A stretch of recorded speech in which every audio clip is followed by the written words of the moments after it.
Мен 11-жылдан бері şu елдік медицина менен шұғырланып келетем деп коебу.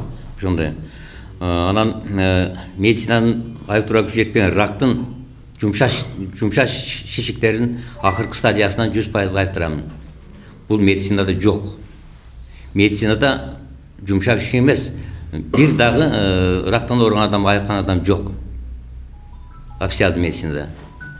Ошондой болсо мындан 3 жыл мурда мына постановление менен номер 203. Так. Элдик медицинанын иштешине тыюу салып, миңдеген адамдарды өлтүрүшүп атат. Бул чоң бизнес да, бизнес.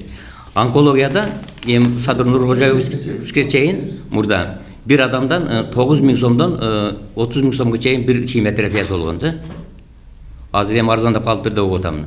Урматтуу президентибиз келгенден бери. Ошентип онкологияда жок, сакайдууга эч неме жок. Biz sakaysak bizge ruhsat yok. Ошентип, мисалы 2020 жылы 5000'den ашык адам онкологиялык немеден oradan баягы регистрациядан өткөн да, 5000 ашык. Ошонун кеминде жылында 3000 адам бу дүйнөдөн өтүп келет. 3000 адам. Ошонун bir 100 адам дагы өлтүрбөй сактап калса, кандай адамдарга жакшы болот? Биз сактап калайлы десек, официалдуу медицина, саламаттык сактоо министрлиги бизге адамдарды өлүмдөн алып калууга уруксат бербей жатат. Адамдарды өлтүргөндө, адамдарды кыйнап акчасын алып өлтүргөн официалдуу медицинага уруксат бар. Адамдарды кыйнабай, жөн айыктырган адамдарга уруксат жок. Мафия өтө жогорку күчкө, жогорку деңгээлге жетти. Ошон үчүн урматтуу президентибиз Садыр Нуркожоевичтен сурайт элем. Элдик медицинага мына основной закон негизинде уруксат берсин. Мына токтом менен чыгарылган закон основной закондун бир дагы статьясына туура келбейт да. Бардык статьясына каршы келет да. Каршы келет. Анан ошондой эле мен айттымбы, ракты, цирроз печенди, гепатит С-ны 100% айыктырам. Жүрөктөн порох, жүрөктүн порохун, аритмиясын, ишемиясын ушулар дагы Алла шифа берсе 100% айыктырам. Себеби мен айыктырып келе жатам да. Биз окшогондорду эл билбейт. Эл адамдарга мындайча айтканда эркиндик жок да. Мына закондо бүт эркиндик бар адамдарга. Мынау саламаттык сактоо министри тарабынан сунушталып чыккан законда адамдарга эркиндик жок. Мисалы адам ооруп барса, мына жерде, мына жерге барсаң химиотерапия алып сакаясың, бирок өлүп каласың деш керек. Бу жерге барсаң операция алып сакаясың, бирок сакайып кетесиң деш керек. Мына жерге барсаң операция да болбойсуң, химиотерапия да кылбайсың, жөнүндө 100% сакаясың деп айта турган ооруган адамга мындай коюш керек да. Кандай метод менен сакайт? Ооруган адам ошол метод тандаш керек. Bizde naburat bizi jap yaşırıp adamlar kıynap mingdegen akçasını alıp öldürüşüp atат da. Oşolarga lisenziya var da. Biz adamlar kıynabay 100% sakaysak bizge lisenziya yok. Bu yerde öte güçlü mafiyada mı dejetkende? Mına Türkiye'ye varabız dep akça çoğultup atат, 40 000, 50 000 dolar. Al Türkiye'ye varıp ölüp gelip atат. İş yüzünde.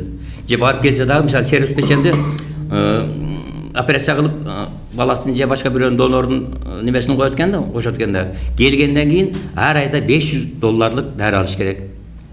Her ayda 500 dolarlık deri alış üçün adamların nimesi çok da mümkünlüğü yok.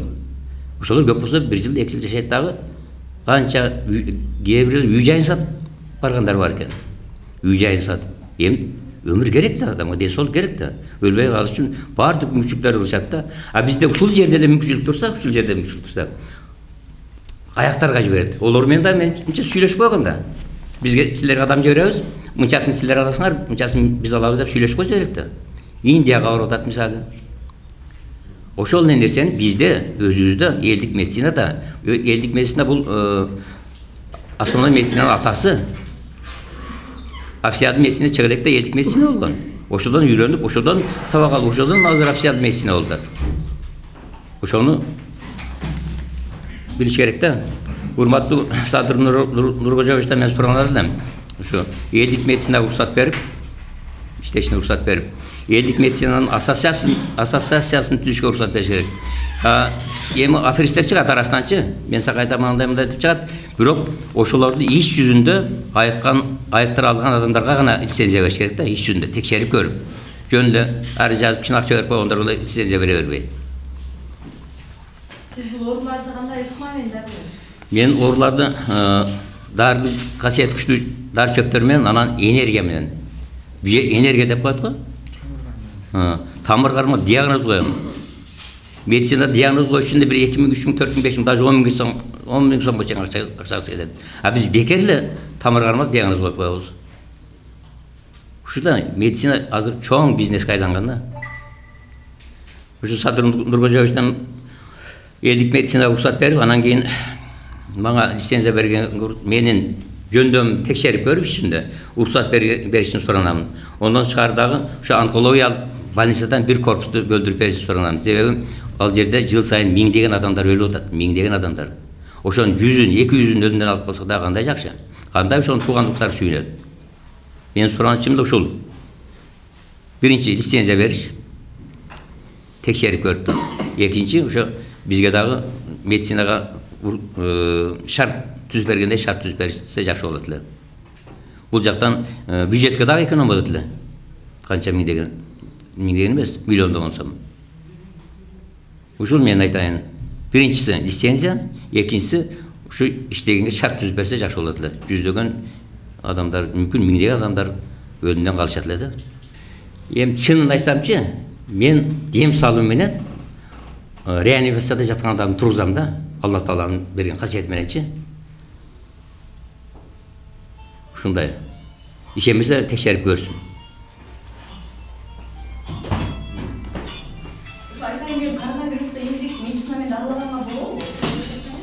Мен дарылап көргөн эмесмин да кызым. Onu билбеген нерсени айта албайм да. Анан мен баягы реанимацияда жаткан эки адамды айыктырганмын да. Жаткан эки адамды 2-3 күндө тургузуп бастырганмын да. Алыстан на расстояние. Aka dedi, ora bolboň dedi. Buda hiç kateter salıp neme kılatırgan iştekesi çok, uyuңuzga alıp bara beriň, kapırыңыз pütüptür dedi. Emin 3 gündeyin öttü. Uşul ahvalga gelgenge çeyinle pul alıp atat da bular. Şılıbele pul alıp atat. Akırında 30 000'e çıkardı şu 5 000 somluklarını. 6 yolu berişti. 5 000'den başlap 10 000'e çıkardı, 15 000'e çıkardı, 20 000, 25 000, 30 000'e çıkarıp ölüsünü 3 gün kalganга çeyin neme kılıp anan karabay başladı. Amen bu kişi menen koşuna yaşap durup bilbeyt eken bul adam mындай neme kılgan. Biz kaytıp bul adamды ayılda jakşı jaktırbayt elek. Bir beytanışlar gelse bir bakşı saray, bakşı da dep eleşençiler. Özümüz öşençiler, ayıldaşmız. Oşet, keyin men ayalım ötkөндөн кийин ошентип жүрсөк, бирөө сурап, мына Жалал-Абадтын Аксудан келип калыптыр базар болгондон. Бишкектен доктурдан чыгарып салган экен. Чыгарып берген экен ону. Кете бер үйүңө алып кете бер. Ошол издеп келген экен, мен сурап калган үйүнө алып барып койдум. Бу кишинин үйүн көрсөтүп. Ошол бир 10 күнгө жетпей сакайып кетип атып келип мага айтып атат да. Рахмат ака, сиз ошол адамды неме кылып коюп, мен мына адам болуп калдым, мени өлөт деп чыгарып бергенди деп. Туган ургу менен сүйүнүшүндай неме болуп алып кетти. Мен бул адамды билбей, кошуна туруп аялымды көргөзбөй, бул бакшы да билбей, эмнени неме кылат деп отуруп, менин аялым өлдү. Өлгөндөн тышкары эми буякта ора кесилген айтты. Жакшы кабыл алып айтат да, бирок ошон үчүн элдердин буякка келип көрүнгөнү көп болуп атат. Бирок ошолорго тоскоолдук болуп үчүн буяк лицензия алып алса, кеңири элдер келип турат эле да, ошон үчүн ушака лицензия берсе эле ошону суранып атабыз да. Медицинадан эң жакшы медицинабыздан Жакшактары көп. Жакшактары көп. Буяк ошол лицензия берсе элдер мындай буяк айтып аткандай Индияга, Түркияга ооруп чоңчолор көбү жактан айылып чыгат эле. Акча районунан болот. Мына ошо медицина başka memleketlerde ruhsat verilgende, Tavaplar kanuna, Özbekistan, başka memleketlerde ruhsat var. Bizde yetkinlik bolup durup bularga ruhsat vermegeni duramaz deseyim. Şondan bularga ruhsat versin, Tavaplar, elik Tavaplarga. Bulardan altın, belki bulardan şifata var, orular. Açık bolboy, Kuday verse. Tava çıkpay, tava çıkat da Tava şifata çıkat. var. Tapmasa biz aldagan bolup kalbayız, zabis bolup kalbayız onda. Birlikten şu ruhsat versin, Suranamın, elden atına. Şurası.